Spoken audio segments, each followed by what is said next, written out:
I am so excited to be here today. This YouTube video is going to be different from any I've done before. And guess what it's about? How to get known as a spiritual medium by writing a best-selling book. And as you can see, I have a gorgeous woman here with me. This is Sara Connell. She is the most incredible speaking and book writing coach that I have ever known. And what I'm so excited about is, Sara, you and I have actually worked together in the past. And I've always considered myself so lucky to have been able to have any time with you. So Sara reached out to me and I was like, oh my gosh, I know so many spiritual people who'd be interested in getting known, getting the word out there more. And how many of you are so interested in writing a book? I know that I am. I know that we all have these incredible experiences with spirit that we want to share with the world. And there is no one better to help you share your story than Sara Connell. So I wanted to bring you something as juicy as anything I've ever shared on YouTube. So Sara, thank you for being here. So excited. Thanks for having me. I'm excited too, Mel.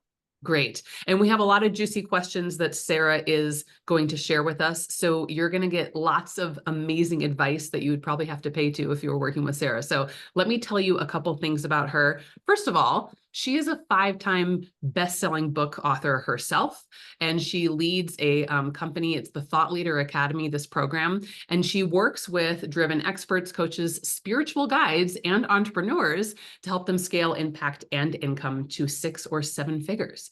And they do this by becoming best-selling authors and in-demand speakers. So Sara has been featured on Oprah, the New York Times, Forbes, Entrepreneur, TEDx, and she leads the personal growth neuroscience-based thought leadership program in the world. So she's clearly an amazing human being. And I'm just so excited that you said yes to sharing your time with us today. So let's start right at the beginning. Your story is incredible. And we want to hear more about what made you become a book and a speaking coach. Yeah. So the really like the short version of, because I'm excited to get all your people known and out there as a spiritual medium. I had a book save my life 22 years ago. And so what happened is I took a corporate job that I thought I was supposed to do. I was not listening to my spiritual self, my intuition, my guides, nothing. I was just in the fear-based. I went to college. I'm supposed to get a job. My parents were like, go get a job. You don't come to us for anything ever. And I believed in a fear-based mentality that I couldn't make it as a writer, which is what I wanted to do. And I You took already knew that you wanted to be a I writer. did. I absolutely did. I've loved books. I have loved, just since I came in, journaling and all the things. So I knew what I wanted to do. I believed I wasn't good enough and I believed I couldn't make any money. So because of that, I went and took this job. And I think any of us who have not listened to the calling of our heart, our intuition, our guidance, whether it was a relationship, a job, a school, whatever, it doesn't go well, right? And this did not go well for me. It was in the height of the Me Too movement. It was toxic. It was abusive. It was a nightmare. And I was in a moment where I knew that I'd spiraled into an eating disorder. I'd spiraled to really, my mental health was suffering by being at this job.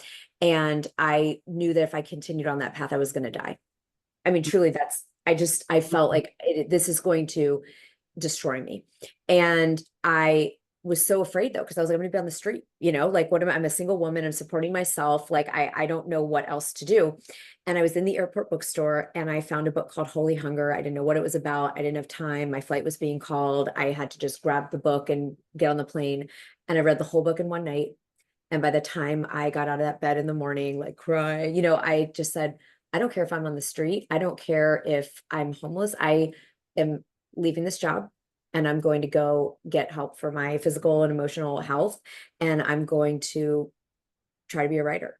And I thought, what have I got to lose at this? I mean, that's how it's sort of rock bottom is an empowering place at certain times, Yeah. because you really think like, well, I mean, what do I got to lose? And that was the catalyst. And then what happened, it didn't happen overnight, but as I developed an initial book and that took me to Oprah and the New York Times and these incredible like things that had been fantasies Wow. and would have remained fantasies had I not had that real big departure into Yeah. actually listening to my soul. And then I said, I'm going to devote the rest of my life to paying that gift forward. I'm going to help other people who I know need to be in the airport bookstore the day someone's circling the drain. I'm going to make sure that their message, whether that's an actual book or it's a YouTube video or it's a talk on a podcast, it was like, this is what I'm going to do with the rest of my life. And Yeah. that's what it's been ever since.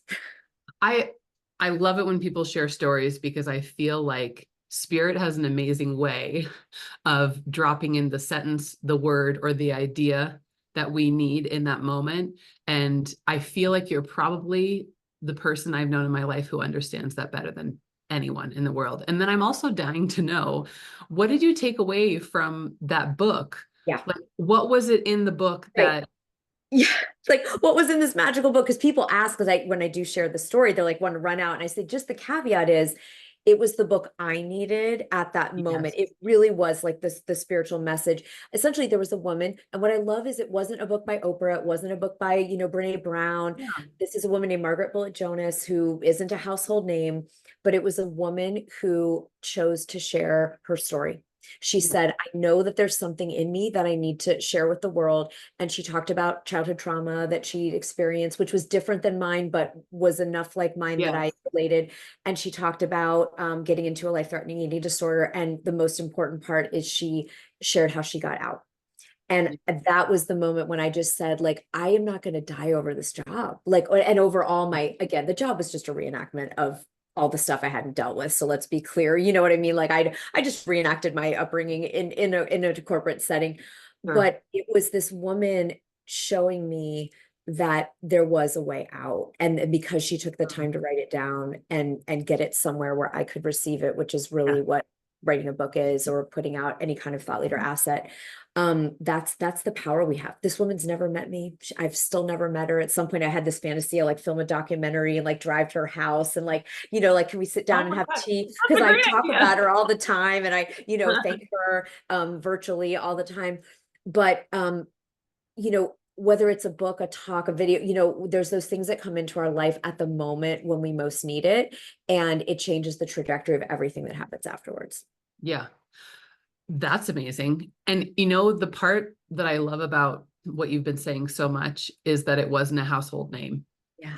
The book wasn't by somebody famous, because I can tell you right now, for the people who work with me or the people who follow me, and I know this is true about all of you watching, just coming into your gifts as a medium, there is so much second guessing because it's such an intangible thing. And I know that this can happen in any profession, but in this profession, you can't be exceptional if you don't trust in yourself and in spirit.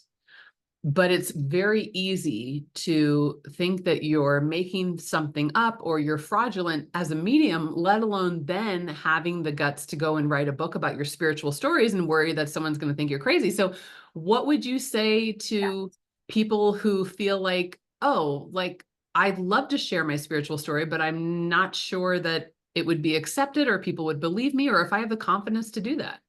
Well, I think the first is to normalize that and say whether we're writing about the spiritual experiences we've had, which is an intense level of vulnerability, or simply about our own lives, because it's what will my family think, or what would this person, or my third grade teacher, or my ex-boyfriend, or, there's so Yeah. much comes up when And we we do put wonder something. that. Yeah, right. It's like I put something in this forum, and so it is an incredible act of courage. Let's just be very honest. There is no way to do something like that and Yeah. not have to summon an incredible amount of courage. And what got me through it were two things.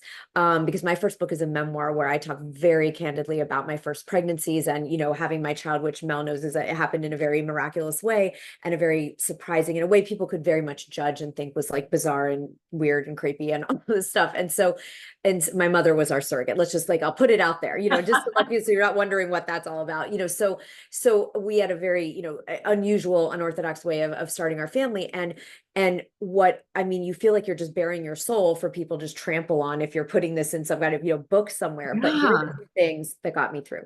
The first is that I thought about the people that had done it for me. They were also scared. There is no one and I've met some of the biggest names in the book world, the Elizabeth Gilberts and the people who are just, we many of us know their books, love their books. And I have never heard a person however famous they became, that said, oh, you know what? I thought it was no big deal. I didn't have any fears. I thought everyone would love my book. It was no, they were terrified. Yeah. And I think about the fact that because they found the courage and were generous enough of spirit and of courageousness and of their time and energy to put this in, like, my life is different and my life is better. And so again, that was a pay it forward kind of piece for myself. Yes. And then especially when we talk about sharing the spiritual realm with people, I Yeah. think about the fact there's a David White is a poet I love, and some of you might know him, and he has a line in one of his poems that said, people are starving and one good word can feed thousands. Oh, wow. And when I think about They're writing, powerful words. yeah, right, he's incredible. And what he captured in that for me is that right now people are starving of wanting to know there is something beyond the physical. They are starving to want to know that the spirit world is real. They are starving to want to have comfort that people on the other side that they can't interact with the way they used to in physical form are okay or at peace, and and when you give the gift to share your own experience of, like, this has happened for me, these are things I have seen and felt and heard and brought through to others, you are giving people a life-changing experience. You're giving them a gift of that validation and that reassurance. The fear of death is riding underneath everyone, like, constantly. Mm, And that's what comes up for me around, particularly, Mel, what you do and the people that you are here leading and serving. Like, people want so badly to know it's real, and they so are afraid, like, if they haven't experienced it directly, or they, like, they were brought up in an upbringing, scientific upbringing, or something that says, like, that's impossible, yeah. that it can't be, and they're in pain. And Yeah. so your word could feed, metaphorically, right? Could feed thousands. And that's my take on it. I love it. And I think this goes back to what I say to my clients a lot of the time too. Um, this spiritual work, as well as writing a book, because they both, I mean, I think are spiritual endeavors in their own way, is about serving spirit and the sitter.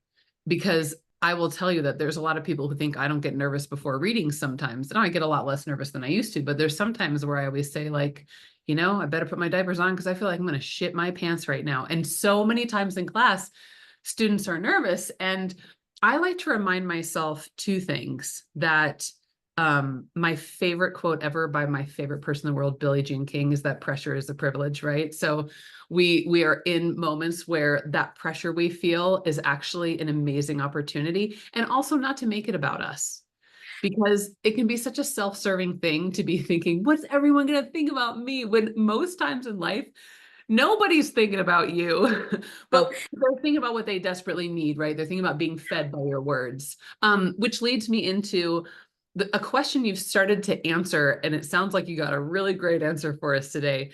But are books about spiritual experiences right now, or mediumship, or things beyond this lifetime, like near-death experiences, are yes. those things more popular than they used to be? Are they popular at all?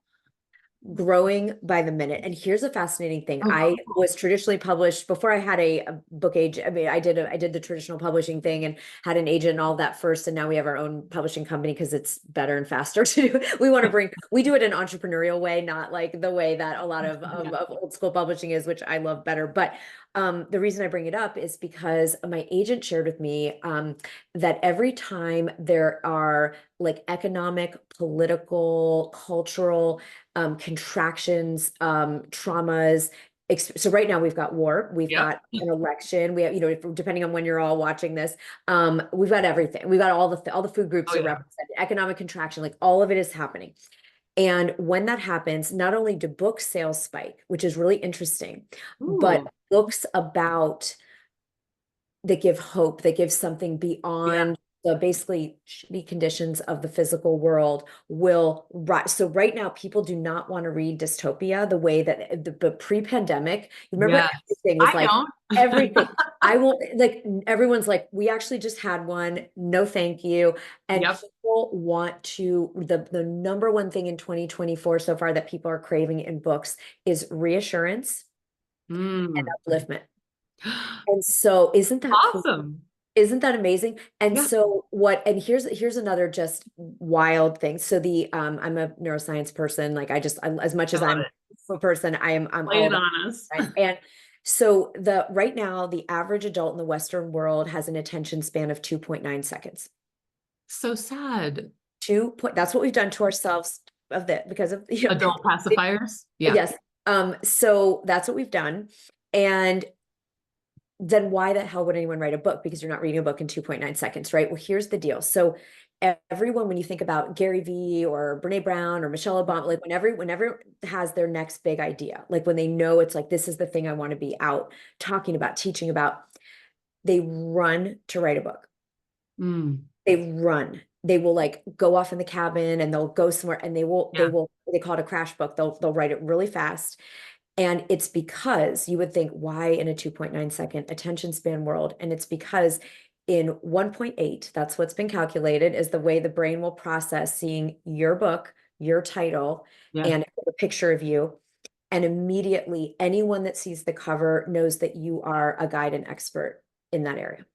And Wow. so it is under the 2.9 second attention But they threshold, can make that decision. and they make that decision, and you are ascribed expertise by the fear. That's what we do in our society because you author a book.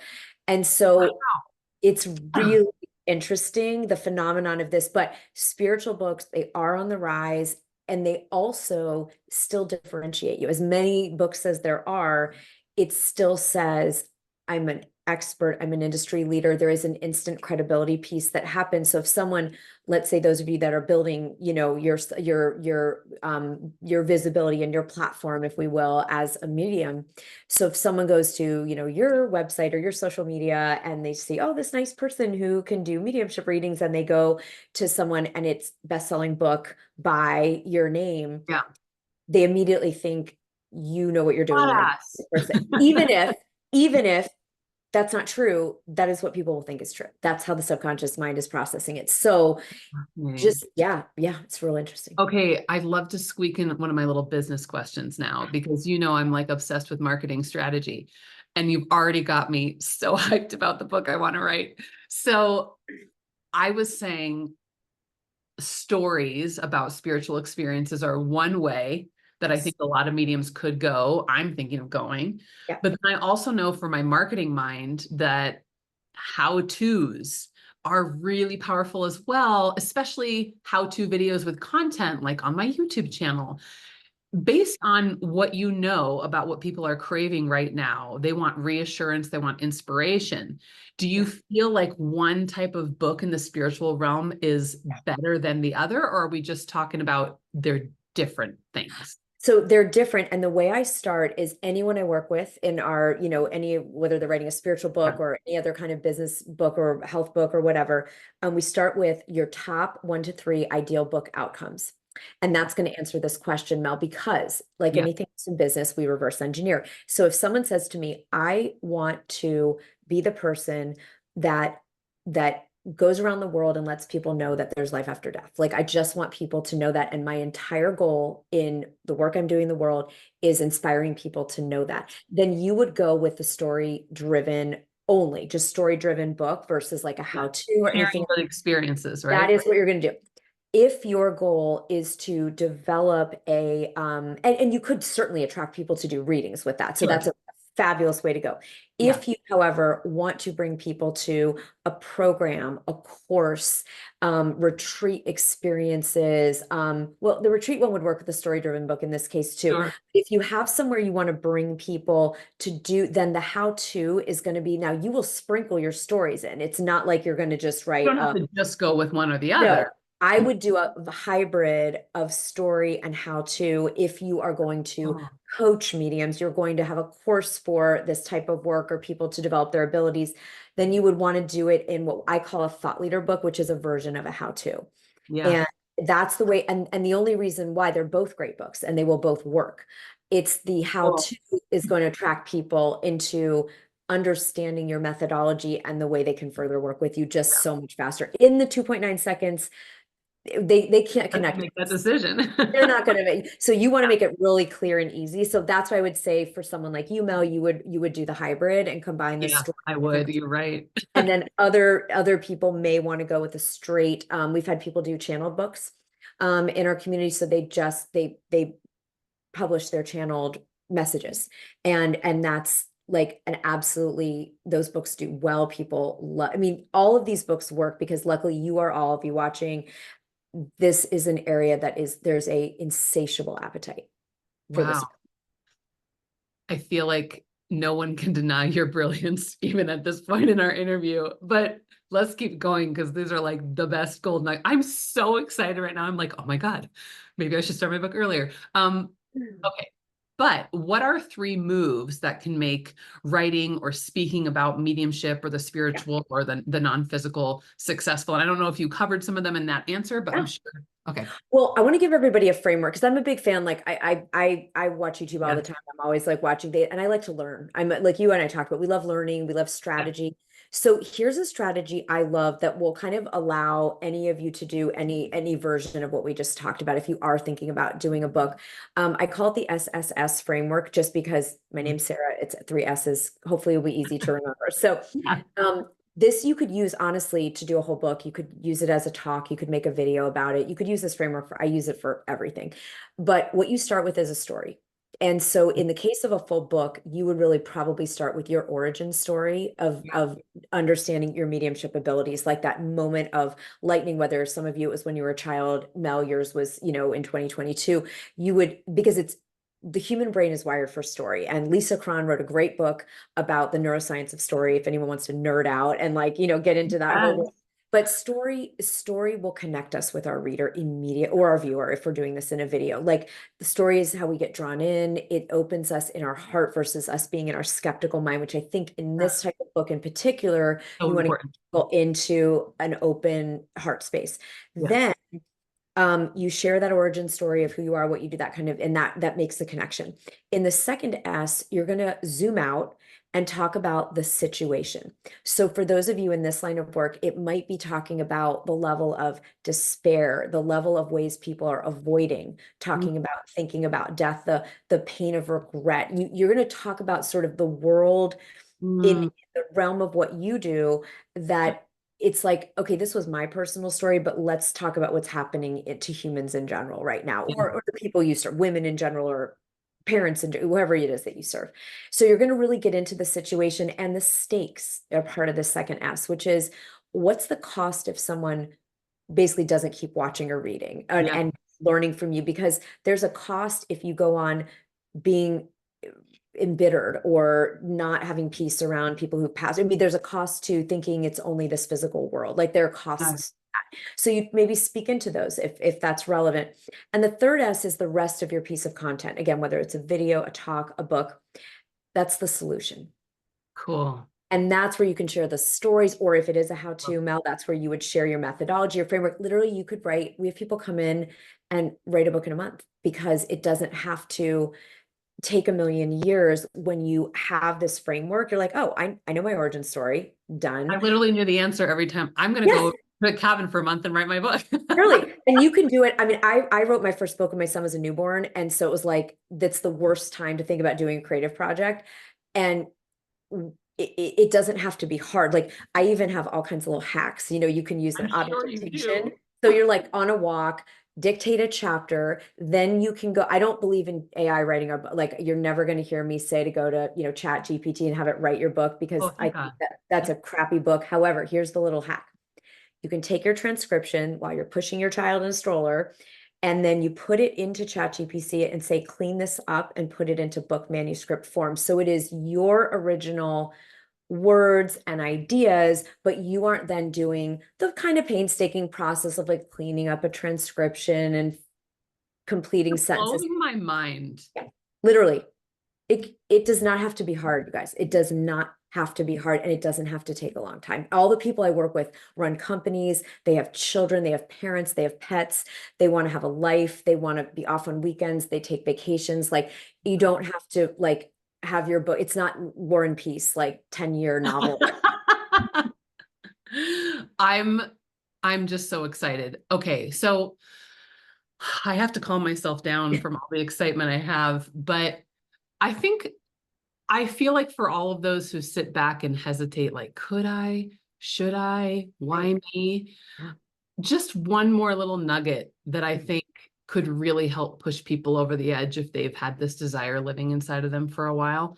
Why, in your opinion, do you think it's more important now than ever to share stories of life beyond the physical, or share spiritual stories, or stories of specifically even mediumship? Yes, here's why. I think that we are in such a polarized time, which I believe is probably for a reason, right? This is part of our, like, whether we believe in like the evolution of the human consciousness, but we are in a very divisive time where there's a lot of like, I believe this and I'm over here and I believe, whatever anyone Yeah, lets it's themselves true. watch and not watch. And I shield myself from most of it, but like it's in the ether.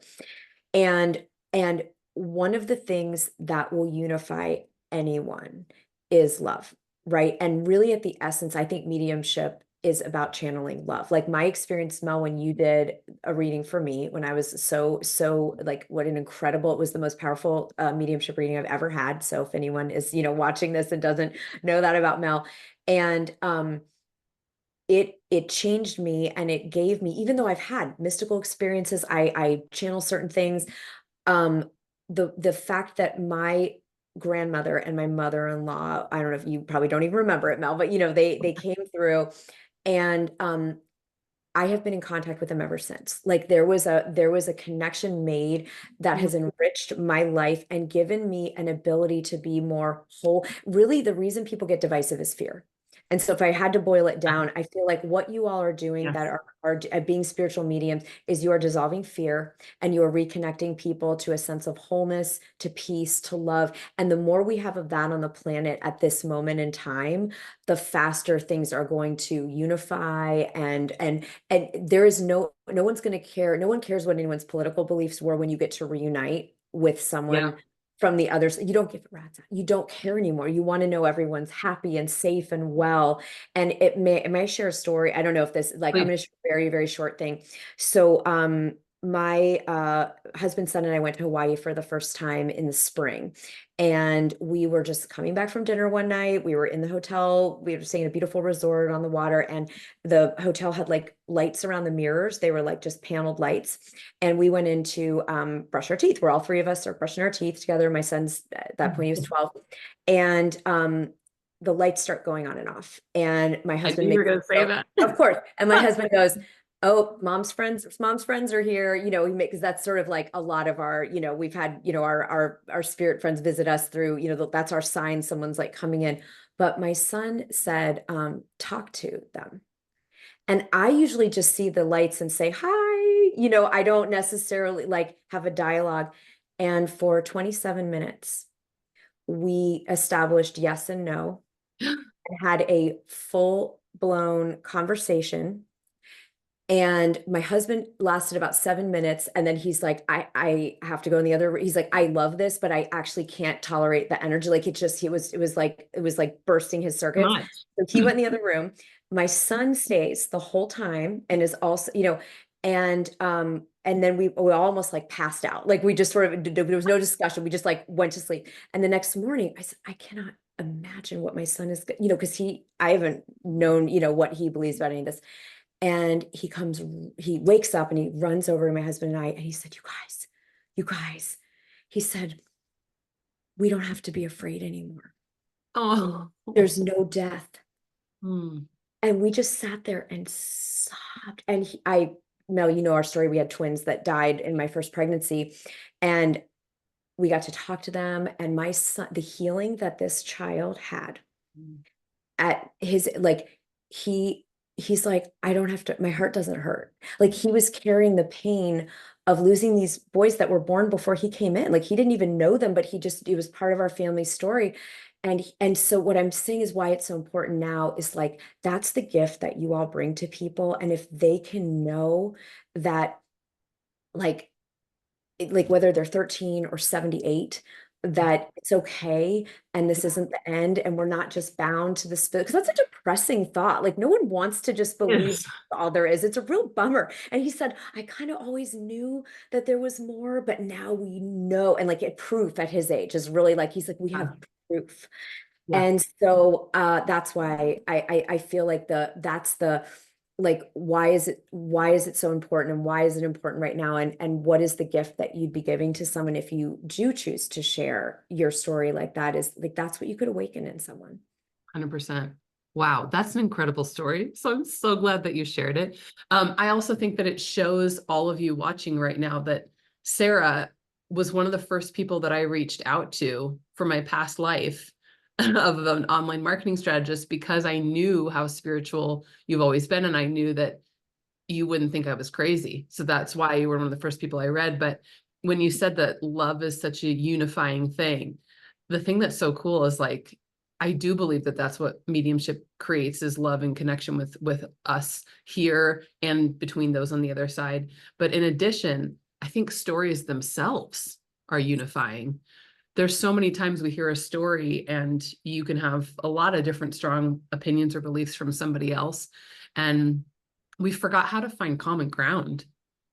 And in mediumship readings, like you said, and with story, both of these things are unifying practices that help us to remember the things that we have in common, even with someone we might consider a horrible enemy, right? So Yeah. I'm Story. going to go cry in my pillow, but in a good way when this interview is over, because I just want to thank you from the very bottom of my heart.